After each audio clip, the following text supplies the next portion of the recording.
ओम शांति। आज हम नेक्स्ट वाणी पे बात करेंगे, जो हमारा कंटिन्यू बाप दादा का अव्यक्त कोर्स चल रहा है। उसमें हम नेक्स्ट वाणी पे 18/5/1969 की अव्यक्त वाणी है। तो इससे पहले हम ये कहना चाहेंगे कि इससे पहले की 18 जनवरी से आज दिन तक की जितनी भी अव्यक्त वाणियाँ हैं हमने इस चैनल के प्लेलिस्ट में अपलोड कर दी हैं। आप चैनल की प्लेलिस्ट में जाके उन वीडियो को सुन सकते हो, देख सकते हो। फिर आप ये वीडियो देखेंगे तो आपको बहुत अच्छा लगेगा। बाबा की सारी वाणियाँ स्टेप टू स्टेप सारी समझ में आएगी और बाबा ने शुरू से लेके अभी तक हमें क्या क्या संदेश दिए हैं वो तो आपको सब समझ में आ जाएंगे। अगर आप पीछे की सारी वीडियो एक बार देखेंगे तो अच्छे से आप आगे वाली वीडियो को समझ पाएंगे। तो आज हम नेक्स्ट वाणी पे बात करेंगे रूहानी ज्ञान योग के ज्योतिषी। आज हमें बाबा रूहानी ज्ञान योग के ज्योतिषी बना रहे हैं। तो यहाँ पे बाबा ने हमें बोला है कि आप सभी ने बुलाया या बाप दादा ने आप सभी को बुलाया है। यहाँ पे बाप दादा ये बता रहे हैं कि बाबा ने आपको बुलाया है या आपने बाबा को बुलाया है। किसने किसको बुलाया है? जो बाप बच्चों के कर्तव्य में निमित्त बने हुए हैं, जो बच्चे बाप के कर्तव्य में निमित्त बने हुए हैं, उनको तो ये बात हर वक्त याद रखनी है कि हर समय हर हालत में एवरेडी और ऑलराउंडर होना है। अगर ये दो बातें सभी में आ जाए तो सर्विस का सबूत श्रेष्ठ निकल सकता है। लेकिन नंबरवार पुरुषार्थ अनुसार ये बातें हैं कि आप निमित्त बने हुए बच्चों को ये स्लोगन याद रखना चाहिए। आप निमित्त बने हुए बच्चों को स्लोगन याद रखना चाहिए कि हम जो कर्म करेंगे मुझे देख और भी सभी करेंगे। तो हर समय अपने को ऐसा समझो कि जैसे ड्रामा की स्टेज पर सभी के सामने हर पार्ट बजा रहे थे, हम पार्ट बजा रहे हैं। एक होता है अपने आप से रिहर्सल, एक होता है स्टेज पर सभी के सामने पार्ट बजाना। तो स्टेज पर एक्ट करने वाले को अपने ऊपर कितना ध्यान रहता है। एक एक एक्ट पर हर समय अटेंशन रहता है, हाथों पर, पाँवों पर, आँखों पर, सभी पर ध्यान रहता है। अगर कोई बात नीचे ऊपर होती है तो एक्ट के में शोभता नहीं। तो ऐसे अपने को समझकर चलना है। 3 मिनट का रिकॉर्ड जब भरते हैं तो कितना ध्यान देते हैं। आप सभी भी अपने 21 जन्मों का रिकॉर्ड भर रहे हैं तो सभी तो भरते समय बहुत ध्यान रखना है। रिकॉर्ड में जरा भी नीचे ऊपर हो जाता है तो रिकॉर्ड हमेशा के लिए रद्दी हो जाता है। तुम्हारा भी तो 21 जन्मों के लिए सतयुगी राजधानी का जो रिकॉर्ड भरता है वह रद्द न हो जाए। यह रद्द हुआ है तो फिर दूर हो जाता है। तो ये सोचना चाहिए कि हमारे हर कर्म के ऊपर सभी की आँख है। एक्टर्स जब देखते हैं हम सभी कि हमको सभी देख रहे हैं तो खास अटेंशन रहता है। कोई देखने वाला नहीं होता है तो अलबेलापन रहता है। तो हमेशा समझना चाहिए कि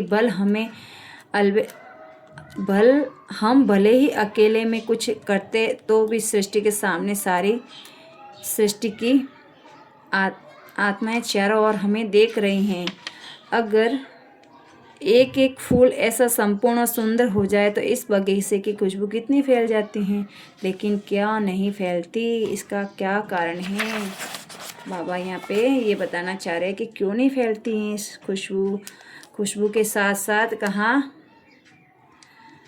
बीच में बातें भी आ जाती हैं। बल्ब खुशबू कितनी भी हो लेकिन खुशबू से भी ज़्यादा जल्दी बदबू होती हैं, फैलने वाली ज़्यादा बदबू होती हैं, जो जरा सी भी बात खुशबू को समाप्त कर देती हैं। अविनाशी खुशबूदार जिनको सदा गुलाब कहते हैं। एक होता है सदा गुलाब, दूसरा होता है गुलाब और तीसरा होता है रूहे गुलाब। पहला नंबर है रूहे गुलाब, वह है रूहानी स्थिति में रहना और रूहानी रूह के हमेशा नज़दीक हैं। ऐसे हैं रूहे गुलाब। और दूसरी क्वालिटी जो होती हैं वह फिर सर्विस में बहुत अच्छे रहते हैं, बाकी रूहानी स्थिति में कमी है। सर्विस में, धारणा में अच्छे हैं, संस्कार शीतल हैं। खुद अपने को क्या समझते हो, किस नंबर का फूल समझते हो? कांटे तो यहाँ हो भी नहीं सके, ये हैं तो सभी गुलाब, लेकिन गुलाब में भी फ़र्क है। जो रूहे गुलाब होंगे उनकी निशानी क्या होगी? आप लोगों को मस्तक की रेखा परखने आती हैं? ज्योतिषी बने हो व नहीं, बाप दादा जो ज्ञान और योग की ज्योतिष दिखाते हैं उनमें उनसे क्या देखते हो? हरेक के मुखड़े से, नयनों से, मस्तक से मालूम पड़ता है कि इसमें भी विशेष मस्तक और नयनों से मालूम पड़ता है। आप ज्योतिषी बनकर हरेक को परख सकते हो।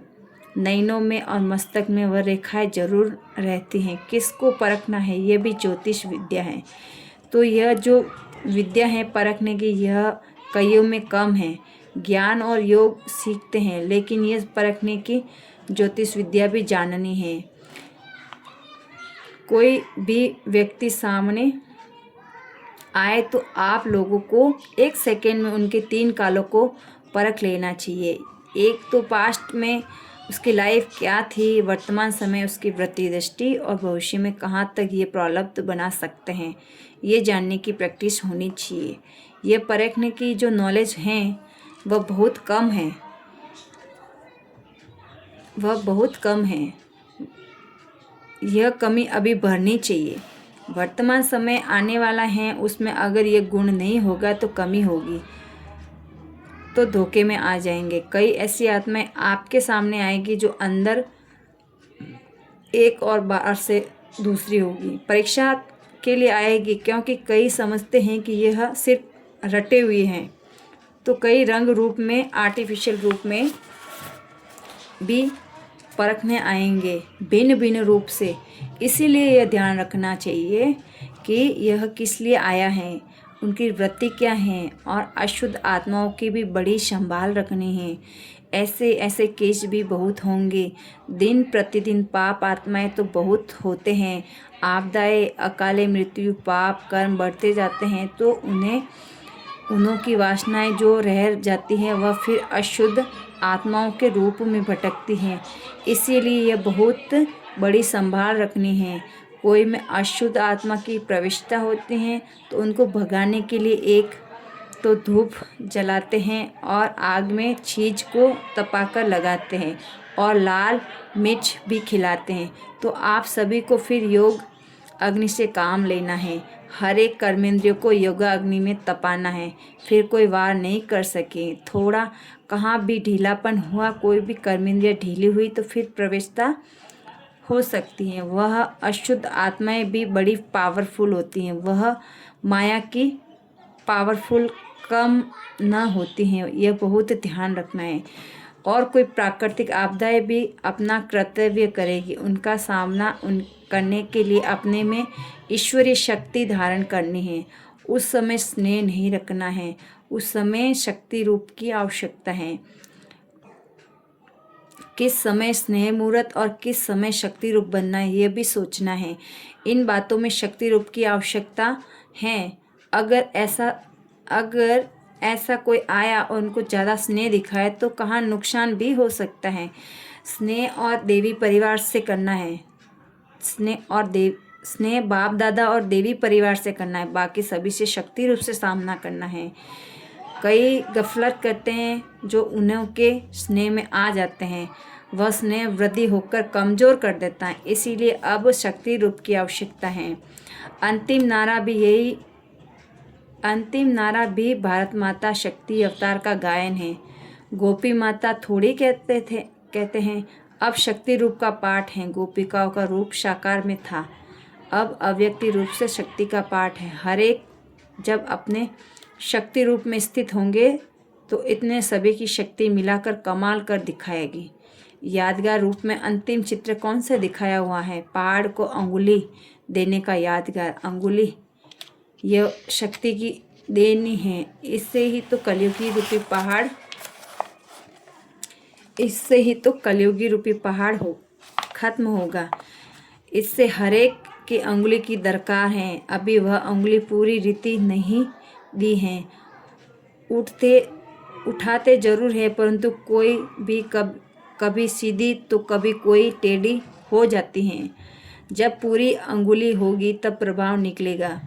एक जैसी अंगुली देनी है। इस कलयुगी पहाड़ को जल्दी अंगुली देकर फिर शक्तियों की दुनिया को लाना है। साकार के साथ स्नेह और जल्दी जल्दी इस पुरानी दुनिया से चलने की तैयारी करो। आप कहेंगे अभी सर्विस कहाँ हुई है, लेकिन सर्विस अभी किसके लिए रुकी हुई है? अगर आप हर एक शक्ति रूप में स्थित हो जाओ तो आपके जो भूले भटके भक्त हैं न चाहते हुए भी चक्रमक चुंबक के जैसे कि आप आगे आ जाएंगे, देरी नहीं लगेगी। अच्छा, ओम शांति। आज की मुरली यही समाप्त होती है। नेक्स्ट वाणी पे हम आगे बात करेंगे।